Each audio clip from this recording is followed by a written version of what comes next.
হবে এবং আমার দেশের ছেলেরা আমার দেশের মেয়েরা সেগুলোতে কাজ করতে হবে, কর্মসংস্থানের ব্যবস্থা হবে। সেটাই হচ্ছে বিএনপির রাজনীতি। প্রিয় ভাই বোনেরা, এখন এই যে রাজনীতির কথা তুলে ধরলাম, এই যে আমরা নির্বাচনের আগে আপনাদের সামনে সমগ্র বাংলাদেশের মানুষের সামনে যে সকল ওয়াদা করেছিলাম, বৃক্ষরোপণের ওয়াদা করেছিলাম, খাল খননের ওয়াদা করেছিলাম, ফ্যামিলি কার্ডের ওয়াদা করেছিলাম, ইমাম মুয়াজ্জিম সাহেবদের আমরা ভাতার কথা বলেছিলাম, শিক্ষার্থীদের জন্য আমরা শিক্ষার ব্যবস্থা সহ আমরা যে নতুন গুলির কথা বলেছিলাম, এই যে আমরা কথাগুলো বলেছিলাম, এক এক করে আমরা সকল ওয়াদাগুলো ধীরে ধীরে আমরা বাস্তবায়ন করছি। প্রিয় ভাই বোনেরা, আপনাদের সকলের সামনে আজকে সকলের সামনে প্রত্যেকটি কাজের সাক্ষী হয়ে আপনারা আছেন সমগ্র বাংলাদেশ সাথে। অর্থাৎ বিএনপি যে ওয়াদা দিয়েছিল সেই ওয়াদা বাস্তবায়নের কাজ বিএনপি ধীরে ধীরে পর্যায়ক্রমিক ভাবে নিয়ে যেতে চাইছে, বিএনপি বাস্তবায়ন করতে চাইছে।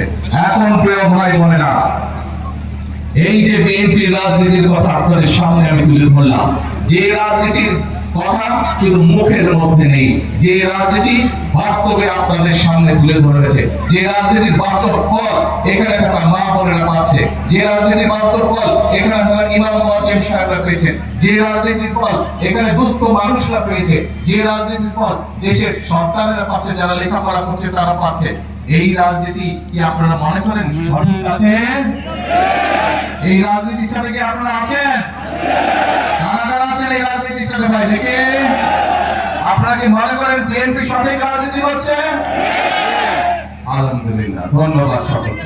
প্রিয় ভাই বোনেরা, আমরা যদি এই রাজনীতি ধরে রাখতে পারি, ইনশাআল্লাহ আমি বলতে পারি যে আস্তে আস্তে একটা সময় দেশের ভাগ্যের পরিবর্তন হবে, দেশের মানুষের ভাগ্যের পরিবর্তন হবে। কিন্তু প্রিয় ভাই বোনেরা, 2026 সালের 12ই ফেব্রুয়ারি নির্বাচনে আমরা এই দেশে ধানের শীর্ষতা বাংলাদেশ জাতীয়তাবাদী দলকে আপনাদের সমর্থন দিয়ে সরকার গঠনে সহযোগিতা করেছে এবং যেহেতু এই সরকার জনগণের সরকার, সেই জন্য বিএনপি জনগণের জন্য এই কাজগুলো করছে। যেই কাজগুলো করলে জনগণের পেটে অন্যের সংস্থান হবে। নিশ্চয়ই আপনাদের সকলের মনে আছে, এই যে 2 মাস আগে আমরা বাজেট উপস্থাপন করেছি, দেখেছেন না? বাজেট উপস্থাপন করেছি, বাজেটের মধ্যে নিশ্চয়ই আপনারা খেয়াল করেছেন 60টি পণ্য, নিত্য প্রয়োজনীয় 60টি পণ্য যেগুলো সাধারণ মানুষের সকলের প্রয়োজন, এরকম 60টি পণ্যের উপরে সরকার এই বাজেটে, বর্তমান সরকার এই বাজেটে ট্যাক্স কমিয়ে দিয়েছে, কারণ যাতে করে কেউ সুযোগ নিয়ে জিনিসপত্রের দাম বাড়াতে না পারে। এবং আলহামদুলিল্লাহ, আল্লাহর রহমতে এর আগে অতীতে আমরা দেখেছি সব সময় বাজেট দেওয়ার পরের দিনই সাথে সাথে দেখা যাচ্ছে জিনিসপত্রের দাম বেড়ে গিয়েছে। এবার কি আগের মতন জিনিসের দাম বেড়েছে? আলহামদুলিল্লাহ, বাড়েনি জিনিসের দাম। অর্থাৎ এই কাজটি কেন করা হয়েছে? জনগণের স্বস্তির কথা মাথায় রেখে আর আজকের বর্তমান সরকার এই সিদ্ধান্ত গ্রহণ করেছে। এখন প্রিয় ভাই বোনেরা, আমাদেরকে যদি ফ্যামিলি কার্ড বাস্তবায়ন করতে হয়, আমাদেরকে যদি কৃষক কার্ড বাস্তবায়ন করতে হয়, আমাদেরকে যদি খাল খনন কর্মসূচি বাস্তবায়ন করতে হয়, আমাদেরকে যদি প্রতি উপজেলায় আমরা দেশের মানুষ চিকিৎসা সেবা পাওয়ার জন্য, বিশেষ করে উপজেলা জেলা পর্যায়ে যে সকল মানুষ থাকেন, উপজেলা পর্যায়ে গ্রামে ইউনিয়নে যে সকল মানুষ থাকেন, আপনাদের চিকিৎসার সুবিধা বাড়ানোর জন্য এই বর্তমান সরকার সিদ্ধান্ত গ্রহণ করেছে যে আগামী 5 বছরের মধ্যে বাংলাদেশের 553টি যে উপজেলা আছে, প্রত্যেক উপজেলায় এখন যে 50 সদস্যের হাসপাতাল আছে, এই 50 বেডের হাসপাতাল আছে, এটিকে ইনশাআল্লাহ আমরা 151 বেডের হাসপাতাল রূপান্তরিত করব। 151 বেডের হাসপাতালে রূপান্তরিত করব, যাতে করে আপনাদেরকে যদি খুব বেশি সিরিয়াস অসুখ না হয়, তাহলে যাতে উপজেলার মানুষকে বা গ্রামের মানুষকে জেলা হাসপাতালে আসতে না হয়। এই সিদ্ধান্ত আমরা গ্রহণ করছি। ইনশাআল্লাহ শীঘ্রই এর কাজ শুরু হবে।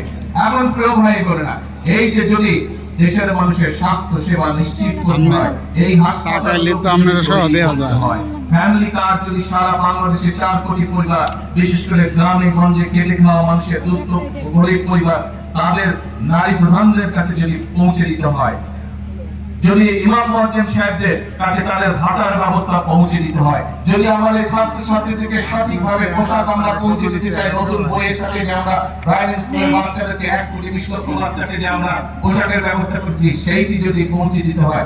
কিছুদিন আগে দেখেছে যে চায়নার সাথে চুক্তি হয়েছে, চায়না এই দেশে অনেকগুলো মিল কারখানা চট্টগ্রামে তৈরি করবে, যেই মিল কারখানায় আমাদের দেশের ছেলেমেয়েরা চাকরি সুবিধা পাবে, কর্মসংস্থানের সুবিধা হবে।